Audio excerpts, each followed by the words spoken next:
D'après vous, qu'est-ce qui coûte le plus cher? Créer un nouveau médicament ou envoyer une fusée dans l'espace? Pour vous donner une idée, la mission Apollo 11, qui a permis de poser le pied sur la Lune, a coûté 355 millions de dollars. Impossible que fabriquer une nouvelle recette de Doliprane coûte plus cher que ça. Pourtant, c'est entre 314 millions et 2,8 milliards, et ça peut prendre plus de 10 ans. C'est pour ça que l'Europe investit énormément dans la recherche, 352 milliards d'euros chaque année. Ça paraît énorme, mais c'est que 2% des revenus des pays membres. Quand on voit ce que la science peut nous permettre de réaliser, est-ce que ça vaudrait pas la peine de lui donner encore plus? À quoi ressemblerait le monde si les chercheurs avaient un budget illimité? On aurait des voitures volantes, on se téléporterait? Faisons l'expérience, donner une carte de crédit infinie aux meilleurs scientifiques de la planète pour voir où ça nous mène. Avec argent illimité, pourrait-on éradiquer toutes les maladies? 32%, c'est le nombre d'entre vous qui décéderont d'un problème cardiaque. C'est la première cause de mortalité au monde. En même temps, rien d'étonnant, en vieillissant, nos organes faiblissent et c'est le cœur qui est le plus sensible. Donc plus le temps passe et plus les risques augmentent. On a bien des solutions contre ça, comme le pacemaker ou la greffe d'organes. Le problème, c'est que les opérations sont lourdes et nécessitent un suivi régulier. Changer la batterie, suivre un traitement médical, adapter son mode de vie. Dans 10 à 20% des cas, il faut même réopérer moins de 10 ans après. Pourtant, avec des moyens illimités, on pourrait aller encore plus loin, comme créer des pacemakers qui durent éternellement. On a déjà tenté le coup d'ailleurs. Ils sont capables de tourner pendant plus de 30 ans, mais ils étaient alimentés par du plutonium radioactif. Pas vraiment une super idée, on a abandonné. Mais on pourrait trouver un meilleur moyen. Par exemple, développer de nouveaux matériaux capables d'exploiter directement l'énergie du corps, celle émise par les muscles ou par la chaleur de notre organisme. Avec ça, il pourrait fonctionner tant que le patient est en vie. Mieux, on serait capable de fabriquer des organes artificiels. En cultivant des cellules et en les façonnant, on pourrait reproduire un cœur, un poumon ou un intestin. Aujourd'hui, ça existe, mais c'est loin d'être abouti. On appelle ça des organoïdes et au maximum, ils font 5 mm.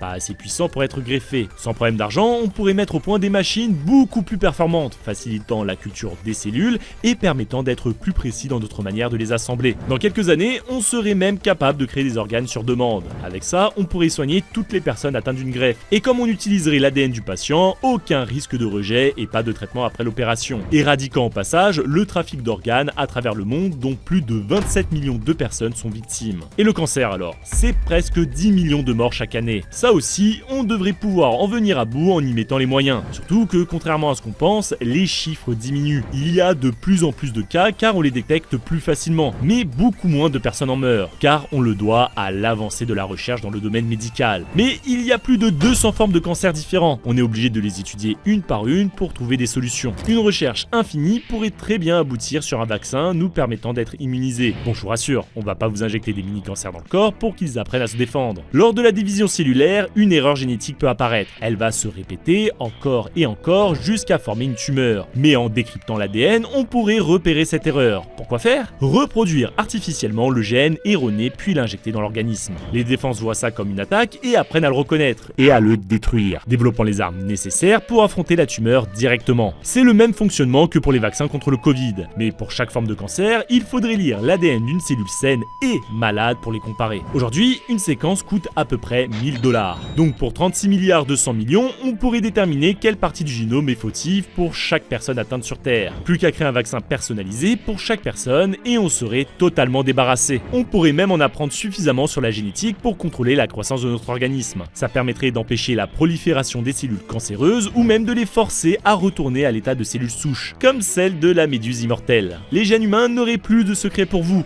On viendrait à bout des maladies génétiques en forçant les cellules à se réécrire, apportant une solution à des maladies pour lesquelles on est impuissant depuis des siècles. Mais on pourrait aller encore plus loin. Pourquoi sauver seulement l'homme? Avec argent limité, pourrait-on sauver l'écosystème? D'après vous, à quoi correspondent ces chiffres? À eux trois, ils représentent la quantité de plastique à usage unique présent sur Terre. 9% c'est ce qu'on arrive à recycler, 19% c'est ce qu'on incinère, et le reste c'est ce qu'on retrouve dans la nature. Sur les bords de route, dans les forêts et surtout dans l'eau. Rien que dans nos océans, ça représente entre 8 et 10 millions de tonnes. C'est 20 fois plus que le plus grand building au monde. Et maintenant que ça flotte un peu partout au large de nos côtes, c'est compliqué de tout repêcher. D'après l'agence américaine d'observation océanique et atmosphérique, il faudrait faire naviguer 60 67 bateaux chaque jour pendant un an pour retirer tout le plastique présent dans 1 million de kilomètres carrés. Au total, il faudrait compter 489 millions de dollars pour réussir. Sauf que la superficie totale des océans est 361 fois plus grande. On n'aurait jamais le temps et les moyens de venir à bout de tout ça. Mais la science peut trouver la solution pour accélérer le processus. Grâce à la vue satellite, on est capable de repérer les zones de déchets, même pour les microplastiques. Des morceaux minuscules qu'on retrouve dans les produits de beauté, les dentifrices ou qui se forment lorsque les plus grosses se désagrègent. En poussant à fond le domaine de la robotique, on pourrait élaborer des drones chargés de faire le travail à notre place. Équipés de panneaux solaires et de batteries, ils pourraient travailler jour et nuit, traînant des filets à la surface de l'eau pour récupérer tous les objets flottants sans blesser les espèces marines vivant plus en profondeur. On pourrait se tourner vers des modèles ressemblant à Solar X1, un drone capable de voler 12 heures d'affilée, dont 4 heures de nuit. Il a fallu un gros budget pour le mettre en place et il nous en faudrait plusieurs centaines. Tous les déchets seraient ensuite ramenés sur une plateforme flottante qui avancerait au fur et à mesure du nettoyage. Une véritable base autonome. Mais il y a deux problèmes. Les microplastiques sont minuscules, ils ne seraient pas retenus par les filets. Et qu'est-ce qu'on fait des bouteilles qui traînent au fond de l'eau? On en a trouvé jusqu'au fond de la fosse Marianne. Pour régler tout ça, il faudrait être encore plus ambitieux, créer des véritables monstres marins qui sillonneraient les mers. On pourrait carrément s'inspirer des mechas de Horizon Forbidden West, entièrement créés avec des alliages résistants à la rouille et aux fortes pressions. Ils seraient capables de résister aux pressions colossales des abysses. En avalant l'eau et en les laissant passer à travers différents filtres, il la dépolluerait de tous ces corps étrangers. Il pourrait ensuite intervenir sur d'autres facteurs. Notre océan absorbe petit à petit le CO2 présent dans l'air, à cause de ça, ils deviennent de plus en plus acides. En les équipant avec des diffuseurs contenant des minéraux capables de contrer cette acidité, on pourrait ramener notre océan à son état d'origine. La vie pourrait alors reprendre ses droits. Certaines espèces disparues et cachées dans les profondeurs pourraient même refaire surface. Et ça pourrait être aussi le cas pour des espèces terrestres. En laissant les scientifiques s'amuser comme ils le veulent, ils pourraient ramener la vie à des espèces éteintes. Par contre, oubliez tout de suite Jurassic Park. On vous en parlait dans une précédente vidéo, ça n'arrivera pas. Le temps de vie de l'ADN est trop faible pour espérer trouver celui d'un dinosaure encore intact. Pour les mammouths, ça serait possible, mais c'est la congélation qui a causé des dégâts. Par contre, on peut faire ça pour des espèces qui ont disparu il y a moins longtemps, on l'a déjà fait. Avec le bouquetin des Pyrénées, le dernier spécimen a été repéré en 1999 et capturé avant d'être relâché dans la nature. Le but était simplement de faire quelques prélèvements pour l'étudier, et on a bien fait. Un an plus tard, l'espèce s'éteint. Les scientifiques ont donc utilisé l'ADN prélevé pour le cloner. Sur les 208 tentatives, une seule a fonctionné, mais le petit est décédé quelques minutes après sa naissance. Les gènes étaient porteurs d'une maladie génétique empêchant le bon fonctionnement de ses poumons. Malgré tout, c'est le premier animal éteint à avoir ressuscité. Bon, si ça avait marché, on aurait quand même eu un problème. On a seulement les gènes d'une femelle, donc tous les clones seraient du même sexe. Difficile de repeupler de cette façon. Avec un ADN complet et en bon état, c'est plutôt facile à réaliser. D'après l'université de Californie, ça coûte environ 15 000 $. C'est pour ça qu'une liste de 7 animaux propices à la déextinction a été créée. On y retrouve 7 animaux différents. D'autres comme le dodo, le rhinocéros laineux ou l'ours des cavernes sont aussi considérés. Mais il faut y aller par étapes.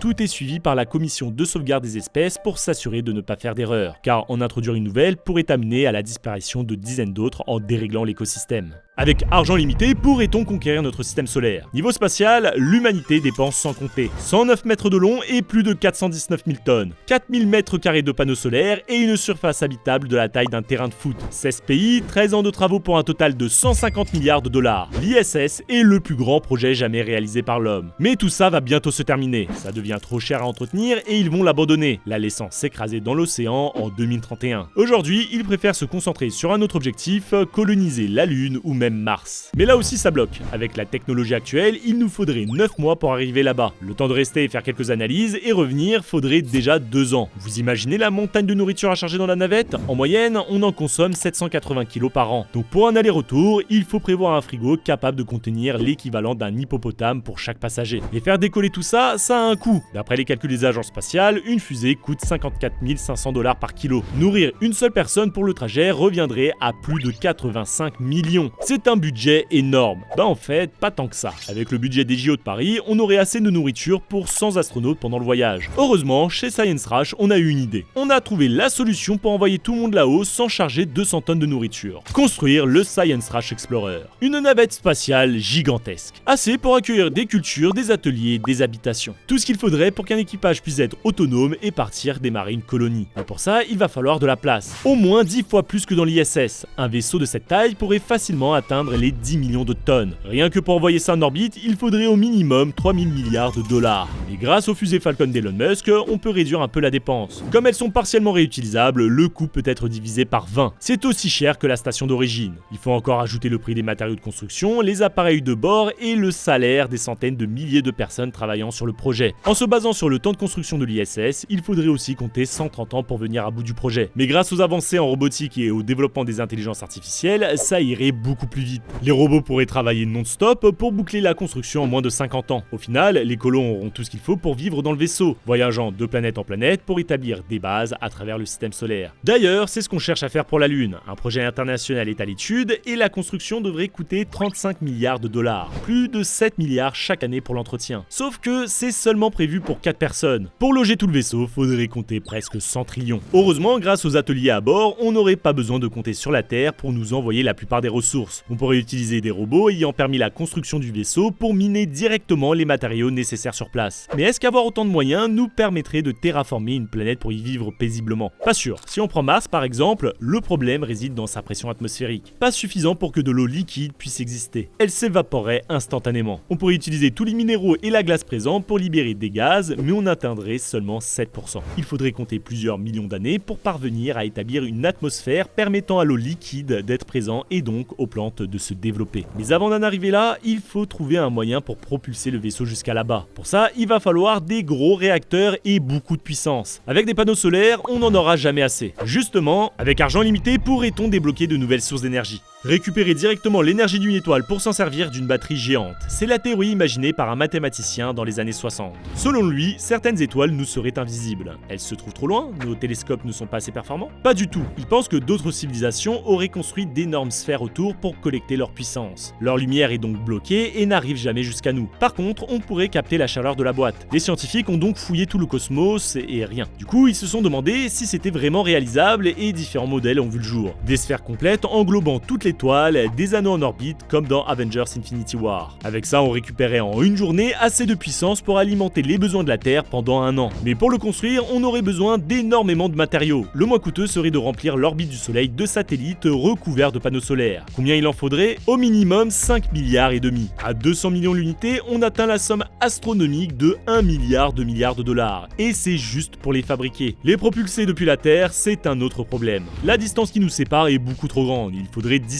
ans pour qu'il arrive. Mais grâce au Science Trash Explorer qu'on construit, on pourrait très bien établir une base sur une planète plus proche, comme Mercure. Bon, il fait 400 degrés en plein jour et moins 200 la nuit, donc pas possible d'y envoyer des humains. Par contre, on aurait tout ce qu'il faut à bord du vaisseau pour construire des robots. On pourrait les envoyer à notre place pour extraire les ressources nécessaires, fabriquer les satellites et construire une base de lancement. Il y a du travail. Il faudrait miner la moitié de la planète pour récupérer tous les matériaux nécessaires. Un rover piloté à distance par la NASA coûte en moyenne 2,5 milliards de dollars et il nous en faudrait plusieurs dizaines de milliers au minimum. Surtout qu'on parle d'une technologie qu'on ne maîtrise pas du tout. Ils devraient fonctionner de manière autonome et être capables de s'adapter aux situations. Construire eux-mêmes leurs pièces de rechange ou de nouveaux robots, tout ça pour mener à bien le projet qu'on leur a confié. Arriver à un tel résultat pourrait prendre des centaines d'années. Pas sûr qu'une société soit prête à investir dans un projet aussi colossal. Pourtant, avec autant d'énergie à disposition, l'homme aurait accès à une source illimitée et bien plus puissante que ce qu'il a jamais connu. Il pourrait pousser encore plus loin la recherche dans d'autres domaines, mais aussi son exploration de l'univers. Mais pour y arriver, il nous faut déjà un moyen capable de propulser le vaisseau et de fournir de l'énergie à ses occupants pendant des dizaines, voire des centaines d'années. On pourrait mettre un réacteur nucléaire à bord, mais l'uranium risque de mettre en danger l'équipage. Et qu'est-ce qu'on fait des déchets? En plus, si on tombe en panne de carburant, pas sûr de trouver de quoi recharger le réacteur ailleurs que dans notre système solaire. C'est un élément rarissime. Sur Terre, on estime qu'il y en a environ 40 trillions de tonnes. Ça paraît énorme, mais en fait, c'est minuscule par rapport à la planète entière. Si on veut avoir une chance de générer assez d'énergie sans manquer de carburant, il faudrait trouver quelque chose de plus abondant. Pourquoi pas le plus simple de tous les atomes, l'hydrogène. À lui tout seul, il représente 74% de toute la masse qui constitue notre univers. On est sûr d'en trouver sur chaque planète et chaque petit morceau d'astéroïde qui passe par là. Pour l'utiliser, on peut encore se servir du soleil. Chaque seconde, il en consomme 600 millions de tonnes pour former de l'hélium. On appelle ça la fusion nucléaire. Ça libère autant d'énergie qu'1,596 milliard de la plus grosse bombe atomique jamais construite. Dans le cœur solaire, les atomes sont soumis à tellement de pression et de température qu'ils ont atteint le 4e état de la matière. Sous cette forme, il se balade librement et à toute vitesse. En se percutant, il fusionne et libère 5 fois plus d'énergie qu'une quantité similaire d'uranium. Forcément, les scientifiques rêvent de maîtriser ça. Mais pour le moment, on n'y arrive pas. Enfin si, mais à chaque fois, ça produit moins d'énergie que ça consomme. Pas très rentable, c'est pour ça que la recherche a vraiment accéléré dans le domaine. Des centres sur la fusion nucléaire ont ouvert un peu partout dans le monde, comme par exemple le NIF aux États-Unis. C'est le plus gros laser au monde et il a coûté plus de 3,5 milliards de dollars. Mais c'est pas suffisant. C'est pour ça que le projet ITER a vu le jour. 35 pays se sont unis pour créer en France le plus gros réacteur au monde. 19 milliards d'euros. Il est toujours en construction et il en faudra compter autant pour son utilisation. Il faut encore plusieurs dizaines d'années avant de pouvoir compter dessus. On pourrait en construire partout sur la planète pour accélérer la recherche, permettant aux équipes du monde entier de participer et d'apporter leur expertise. Il va falloir aussi travailler sur la taille parce que pour le moment, il pèse 23 000 tonnes. C'est 3 tours Eiffel. Impossible d'équiper ça dans un vaisseau spatial comme ils le font dans Passengers. Après quelques dizaines d'années, on arrivera peut-être à maîtriser ça parfaitement. Propulser un vaisseau serait alors tout à fait possible. Ça pourrait même être la première étape nous permettant d'accéder à une nouvelle énergie illimitée. Exploiter directement le soleil.